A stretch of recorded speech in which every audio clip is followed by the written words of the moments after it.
I think the only battle you should ever be in is with your former self. See, I always believed that fear is what drove me. I think a lot of us, like who come from very humble beginnings, right? Our greatest superpower is actually fear. Like fear that we won't succeed, fear that we aren't good enough. It's like real fear that fear drives you.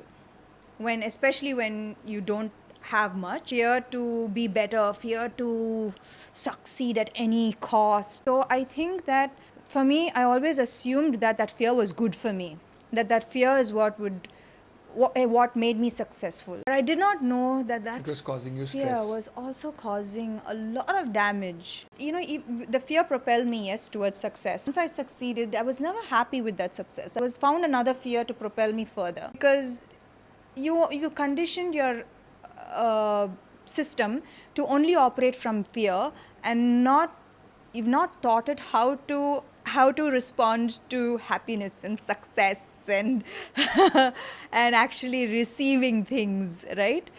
So I wouldn't dwell too much on the success or on the good times. I would immediately find my next fearful obstacle to beat, and I think the body had enough of that. So now I'm not devoid of fear, but I operate despite the fear.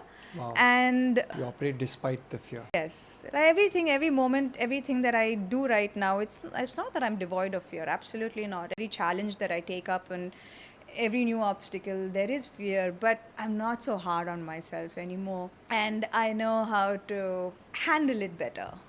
I know how to handle failure better. I can laugh it off now, which it was impossible for me to do before. Samantha, could it also be that, for youngsters listening in, oh, she's older. She's Correct. got life experience, Right, right? right, right. But I think the only battle you should ever be in is with your former self. Right, absolutely. That's when I made the most change in my life. Is when I stopped competing with those around me and I started comparing myself to the previous version of me. And that is something I definitely strive for, because if we're talking about biohacking also, what is biohacking? It's trying to be the best version of yourself. It's a constant need for growth and constant need to evolve, not just. And when you're physically evolving, there is also focus on the mind and the brain.